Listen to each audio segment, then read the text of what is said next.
Welcome to my pantry, friends. You're at that 1870s Homestead, and my name's Rachel, and I'm so glad you're here with me today. You know what? If you hear those little cheeps in the back, that's our little chickens. I'm glad you're here today, and I'm thankful to a good sister in the Homestead community, Amy Fuel. She reached out to me today, and she was like, Rachel, do you have a cookbook? Do you have something that tells me how you do this, basically?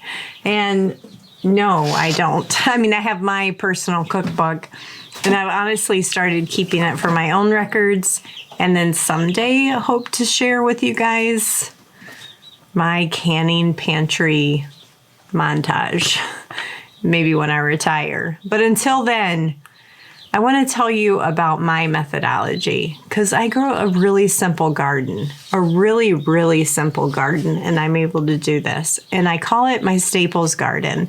And maybe you've heard others use that terminology before, but I really feel like I really hold true to that statement. I mean, I grow just the basics, but growing just the basics doesn't mean it's boring.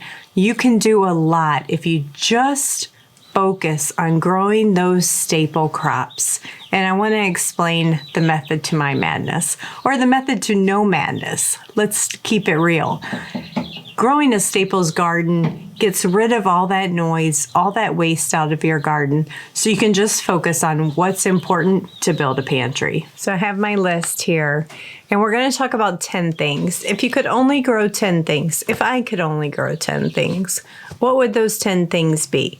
Now, I don't just only grow 10 things in my garden, but there's not much more than this, and I'll talk about the other handful. But these 10 things are what I consider my true staples. Ready?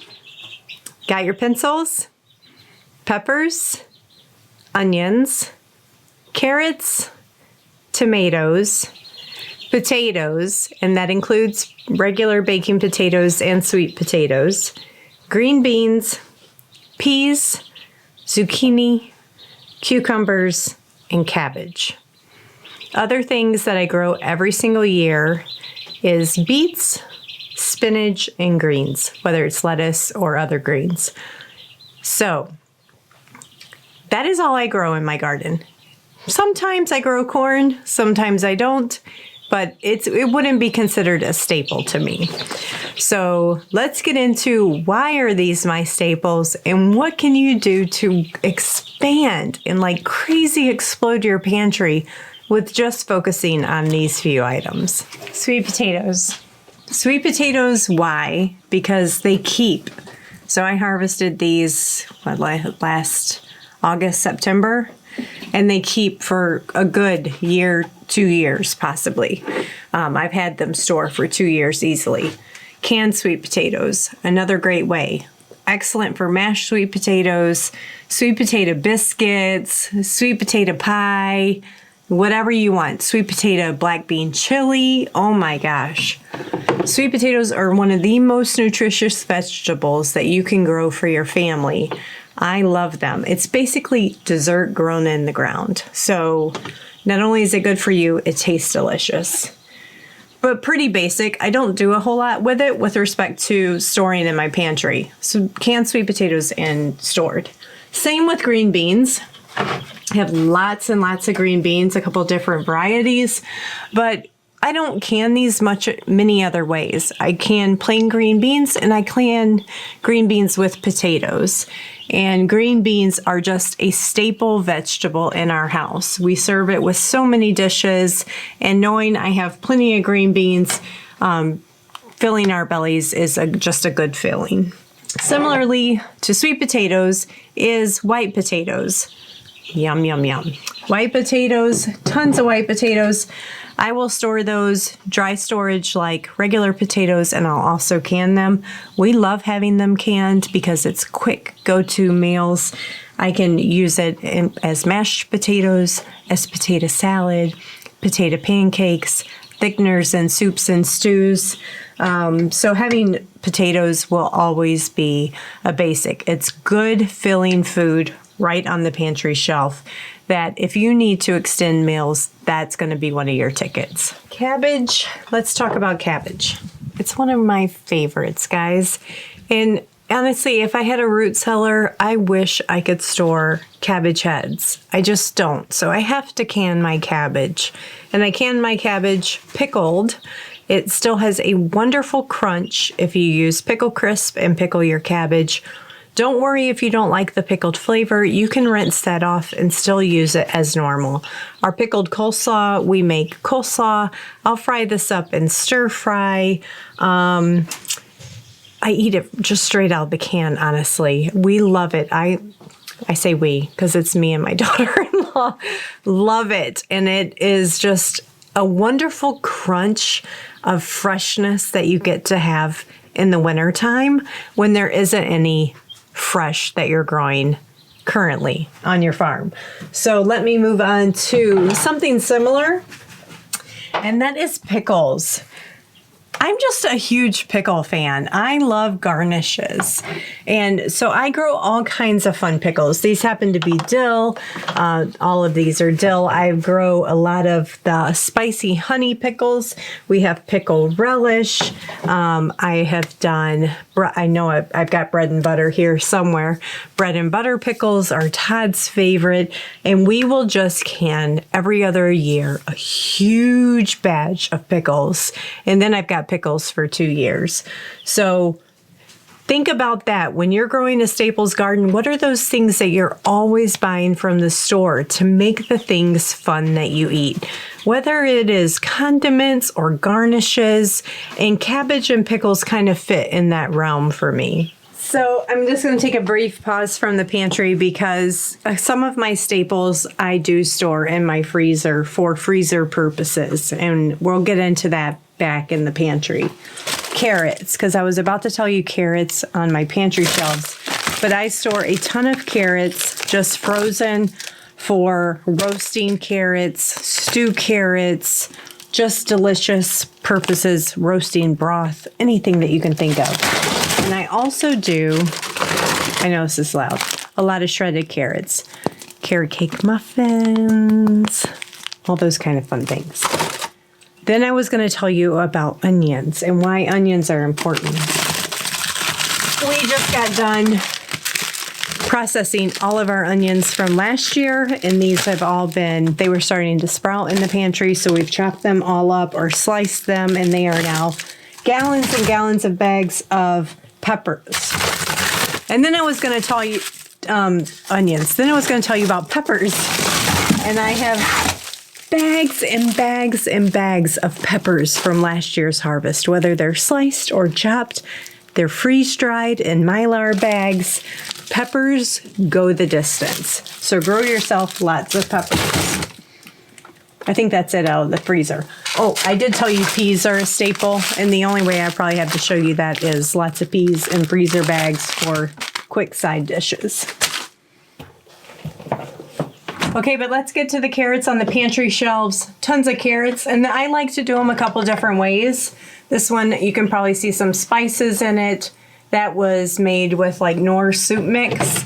And then I love just plain canned carrots. There are people that love canned carrots and people that don't love canned carrots. We know how to cook canned carrots so they don't fall apart on you. And it is just a staple for our family. It's one of our go-to side dishes. Again, just another super, super nutritious food. But carrots aren't just for canning plain carrots. Carrots go in almost all of my sauce and broth recipes. So we're going to get into why do you need to grow tomatoes, onions, and peppers as a staple. This is all tomato-based quart-size sauces. Spaghetti sauce, chili base, Creole tomatoes. Everything in these jars requires 4 of my staples: tomatoes, peppers, onions, and carrots. They all go in all of these products, and that's how I get bulk canning done. Just zucchini is going to be your best friend when it comes to canning a large pantry. But what else can you do with all of those tomato products, onions, peppers, everything? I've got a huge variety here. So this is where I'm telling you, canning a staples garden is the opposite of boring. It gives you the freedom to really grow your pantry. So I have just tons and tons of pizza sauce. All of this is enchilada sauce. All of that went in there, right? Peppers, onions, tomatoes, zucchini, plain tomatoes, tomato soup, pickled tomatoes, even though that's not my favorite, I will admit. More tomato soup. We got lots of zucchini relish, just tons of zucchini relish. I have pineapple zucchini back here. Going on to the onions, what all can you do with the onions? We've got caramelized onion jam, maple onion jam, caramelized onions, French onion soup. Let's get back to tomatoes. I've got salsa verde, come down here, stuffed bell pepper soup, tomato sauce. I already talked about those ones. Tomato ketchup, diced tomatoes. Come on down, more salsa, just tons of salsa. Oh, I forgot to mention, let me go grab one thing from the quarts. And green tomato curry. Oh, if you haven't canned this, you will be forever grateful if you learn how to can all the leftover green tomatoes at the end of the season. And they will ripen in your house during the fall. Green tomato curry. Oh. And green tomato salsa verde. Oh, Lord have mercy. Lifesaver. Completely changing up your pantry, giving your family like a ton to choose from.